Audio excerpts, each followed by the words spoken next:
Today, I'm showing you how I eat all the colors of the rainbow. I'll show you how I meal prep and a few dishes that I've been hooked on this summer. It's gonna get super delicious, healthy, and maybe even a little spicy later. Tears and sweat, mucus, and blood probably pouring out of my eyeballs.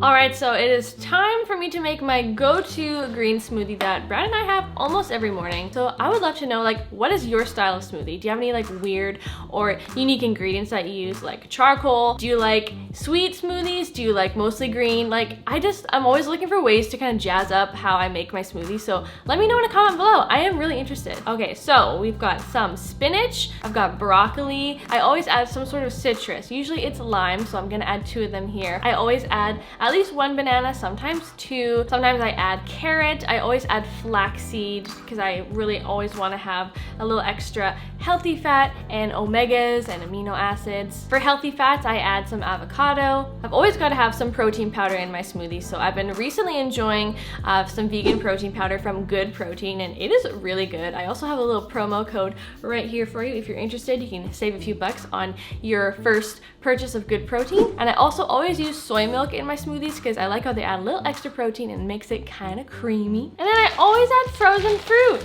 So usually I do frozen pineapple. Sometimes I do blueberries and frozen pineapple, but today I'm feeling the frozen pineapple. There you go, there's my smoothie.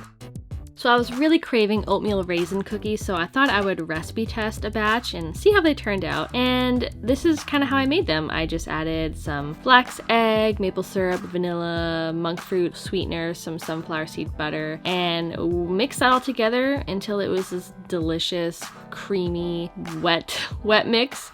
No need for eggs or anything because the flax egg really helps to bind everything together. For the dry ingredients, I just used some gluten-free rolled outs and oat flour plus some cinnamon and salt, baking powder, baking soda, you know, the usual cookie making ingredients. And then I added the wet to the dry. Now, honestly, I think I see my issue here. I think there's too much wet ingredients and not enough dry. So these cookies ended up being kind of flat and they spread out too much and they were really, really soft and kind of pancakey. But oh man, I will say they were still absolutely delicious. And that raw dough, raw batter, I would just eat by the spoonful because it was just so good. But anyway, if there's any like expert bakers watching this video and can tell me why my cookies turned out this way, let me know in the comments below so I can maybe make them better next time and share an updated recipe with you guys.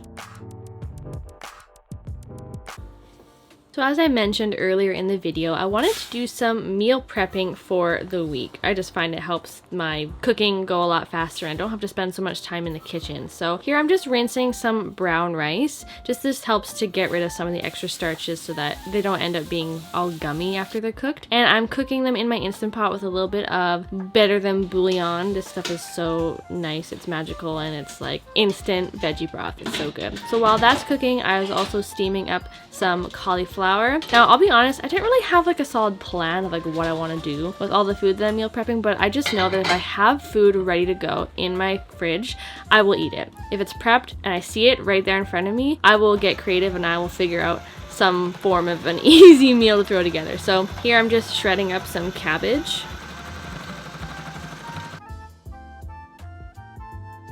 Whoa, that's a lot of cabbage. And I'm also cooking up some chickpeas in my Instant Pot. No! No! That was my fault. We've got a few sad zucchinis. A few of them are going a little bit, you know, a little bit funky. So we're just going to make the most out of them and spiralize. This spiralizer attachment for my KitchenAid stand mixer is the friggin' bomb.com, you guys. I don't know why I don't use it very often, but I really should because, like, look at this thing. Oh my gosh. I just love it. It comes with so many different attachments and you can just spiralize the crap out of things. I did zucchini here, but you can do like cucumbers, carrots, beets, literally anything. Anyway, look at all this delicious food that I have prepped. We've got some shredded cabbage and that zucchini, and I've got some steamed cauliflower and the cooked chickpeas and rice. This really was awesome, and I made so many delicious Buddha bowls throughout the week. Just like this one right here. This is my Barbie sauce that you may have already seen on my channel, plus I have a few other salad dressings that recently went up there. YouTube, I'd like you to meet my U-Harvest and this epic jalapeno plant. Actually, there's two. I'm growing 2 jalapeno plants on my U-Harvest. If you guys have been sticking around the channel for a little while, you've probably seen in the corner of my kitchen some bright lights shining on me or in my kitchen. Those are both my U-Harvest and my iHarvest by Indoor Garden Works. So I hydroponic garden indoors, which is like really fun.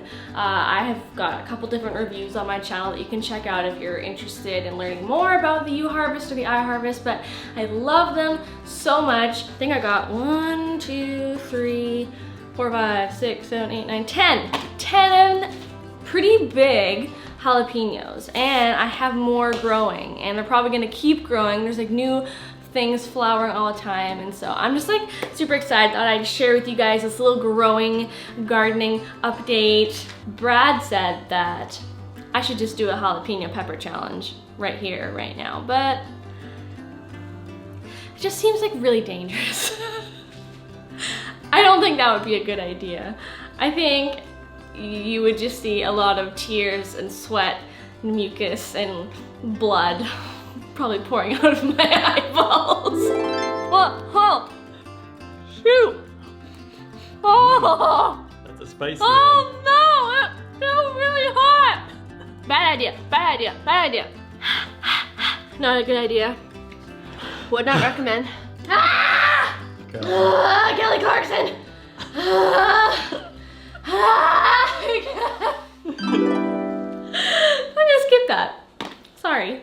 So I decided to make this Asian noodle salad instead. You may have seen this on the channel recently, and ooh, it is good. You guys, so filling and just delicious and fresh, and oh my gosh. Now, I'm not showing you like entirely how to make it, but I thought I'd give you a little brief overview. So basically chop the heck out of a bajillion veggies. Whatever veggies you have are great. I'm using like shredded cabbage that I had from earlier, some carrot, broccoli, what else is in there? Green onion, of course, ramen noodles. I'm using some gluten-free brown rice noodles, added some edamame. Then I made this delicious tahini soy dressing, which is just so flipping good. Poured that over the whole salad. I would drink that if I could, and you know, if it was a good idea, which is probably not, but I would, I'm telling you. And then I just tossed it all together. I will say easier said than done. Easier said than done. This was a big salad for not a very big bowl. I probably should have spread this apart in 2 separate bowls, but anyway, this is so filling, and I would highly recommend this for meal prepping for you and your family. It's just delicious and filling and satisfying, and it makes for awesome school or work lunches, and it's packable. It stays fresh in the fridge for up to like 5 days or so. So definitely make it and enjoy.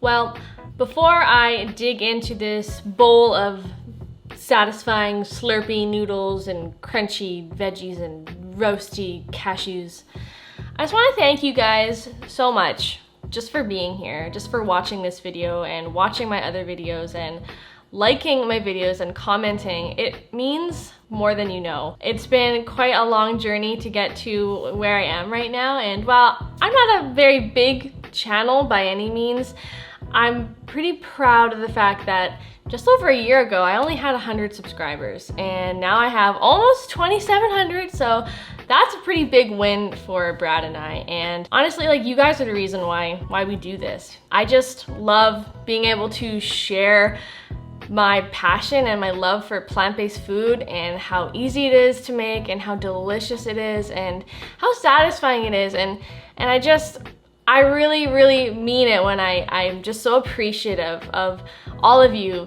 You know, there's definitely a lot of you out there who are very loyal and who are so interactive with my content, and it means so much to me. And so I just wanted to let you know how grateful I am for you, and how much it touches my little vegan heart. So thank you. I love you very much. And I have so much stuff planned for the fall. You know, Brad and I have got some big plans for the next few months and leading into next year, and I'm just so excited to share more of my journey with you, and I'm excited to be a part of your journey into plant-based eating, and hopefully I can inspire you to make lots of delicious food that will turn all of your friends on to plant-based eating. I will catch you guys in another video, and I love you very much. Noodles. Nom nom nom nom.